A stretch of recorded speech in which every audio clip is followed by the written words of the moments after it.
Hello friends, இன்றைக்கி சார்பெழுத்துக்கள் பற்றி பார்ப்போம். சார்பெழுத்துக்கள் 10 வகைப்படும்.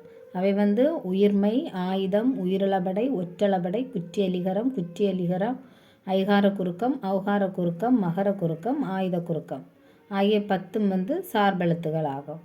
இதெல்லாம் உயிர்மை, ஆயுதம், உயிரிழபடை, ஒற்றளபடை, குற்றியலுகரம், குற்றியலிகரம், ஐகார குறுக்கம், ஔகார குறுக்கம், மகர குறுக்கம், ஆயுத குறுக்கம் ஆகிய 10 சார்பெழுத்துக்களாகும்.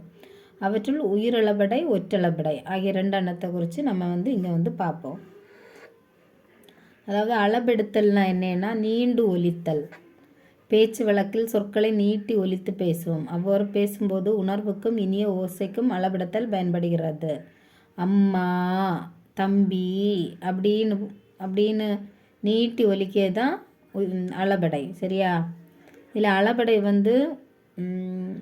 உயிரளபடை பற்றி பார்ப்போம். உயிரளபடை செய்யுளிசை அளபடை, இன்னிசை அளபடை, சொல்லிசை அளபடை அப்படி 3 வகைப்படும்.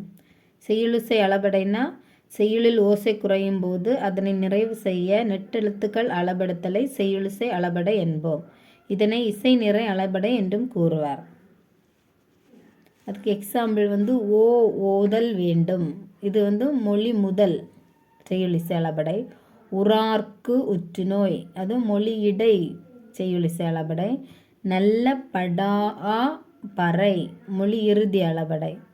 அதுக்கடுத்து இன்னிசை அளபடை. செய்யுளில் ஓசை குறையாத இடத்திலும் இனிய ஓசைக்காக அளபடுவது இன்னிசை அளபடை ஆகும். இன்னிசை அளபடைக்கு எக்ஸாம்பிள் கெடுப்பதும் கெட்டார்க்கு சார்பாய் மாற்றாங்கே எடுப்பதும் எல்லாம் மழை.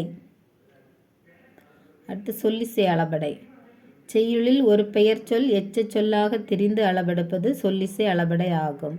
எக்ஸாம்பிள் உரநசை ஈ உள்ளம் துணையாக சென்றார், வரநசை ஈ இன்னும் உள்ளேன்.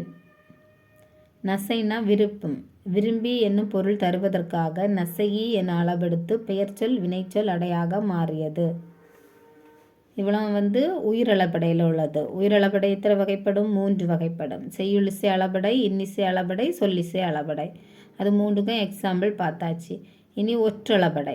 ஒற்றளபடைனா செய்யுளில் ஓசை குறையும் போது அதனை நிறைவு செய்ய இங்கு, இன்னு, இன்னு, இன்னு, இம்மு, இன்னு, இவ்வு, ஈ, இல், இல் ஆகிய 10ம் அக் என்னும் ஆயுத எழுத்தும் அளபெடுப்பது ஒற்றளபடை எனப்படும். எக்ஸாம்பிள் எப்படின்னா, கிளங்கிய கையராய் இன்னுயிர், வெக்குவார்க்கில்லை வீடு. கிளங்கிய கையராய் இன்னுயிர், வெக்குவார்க்கில்லை வீடு. இதுதான் ஒற்றளபடைக்கு எக்ஸாம்பிள். இது எழுத்தில் உள்ளது. எழுத்துன்னா எழுத்தில் தான் சார்பெழுத்துக்கள் வரும். அதில் உள்ள சார்பெழுத்துக்களை நம்ம பார்த்துருக்கோம். மீண்டும் அடுத்த வீடியோவில் சந்திப்போம். பாய். கண்டிப்பாக சப்ஸ்கிரைப் பண்ணி லைக் பண்ணுங்கள்.